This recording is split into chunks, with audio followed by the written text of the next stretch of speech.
How are you? ఎలా ఉన్నారు? KSRM బాగున్నారా? చాలా రోజుల తర్వాత మళ్ళీ మిమ్మల్ని ఇలా చూస్తున్నాను, చాలా హ్యాపీగా ఉంది. ఐ ఫీస్ట్లా ఉంది. ఇది ట్రైలర్ ఈవెంట్లా లేదు, ఏదో సక్సెస్ మీట్ చేస్తున్నట్టుగా ఉంది. థ్యాంక్ యూ సో మచ్, మీరందరూ వచ్చి మా ఈవెంట్ని ఇంత బాగా సక్సెస్ చేసినందుకు థ్యాంక్ యూ. అండ్ ఇక్కడికి వచ్చిన ఎలక్ట్రానిక్ ప్రింట్ మీడియా పీపుల్ అందరికీ అండ్ మా మూవీని సపోర్ట్ చేయడానికి వచ్చిన ప్రతి ఒక్క చీఫ్ గెస్ట్కి థ్యాంక్ యూ సో మచ్.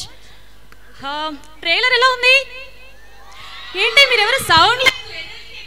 మీకోసం కూడా మా అబ్బాయిలు ఒక 2 కవితలు చెప్పారు, మీకు చూపిస్తాం తర్వాత. మేము అక్కడ ఉన్నాడు. నాన్న కవిత చెప్పిన అబ్బాయి ముందుకు రా ఒకసారి, లైవ్లో చెప్పు. మైక్ పంపించండి అక్కడ. హలో ఆయుష్కి, నువ్వే నా గుండెల్లో సుఖి, నువ్వు ఒప్పుకుంటే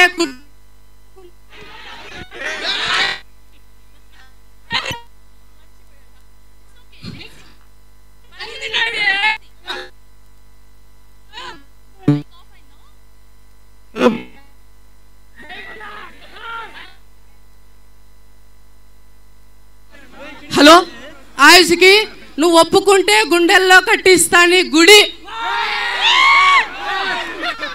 చేసుకుంటా నా ఇంటికి యువరాణి, నువ్వే నా కలల రాణి, నువ్వు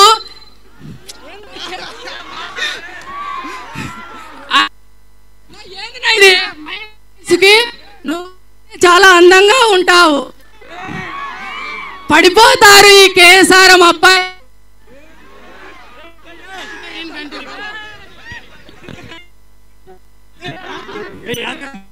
వాళ్ళకి ఫ్యామిలీ ఉండి కిడ్స్ ఉండి కూడా వాళ్ళని ఒక ఆర్ఫన్లో వదిలేసి వెళ్తున్నారు.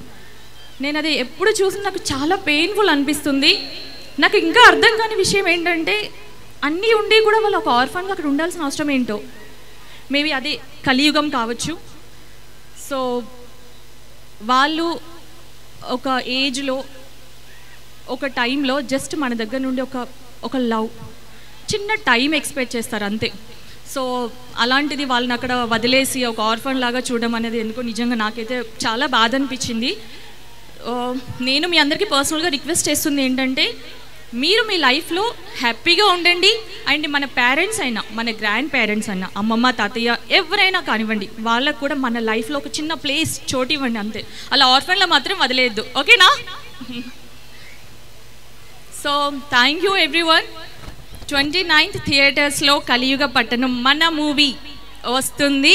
మా అందరికీ మీ సపోర్ట్, బ్లెస్సింగ్స్ ఇలాగే ఉండాలి.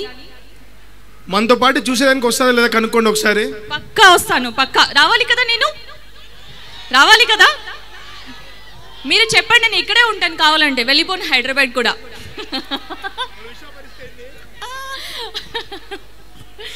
Thank you so much, thank you, love you all, love you.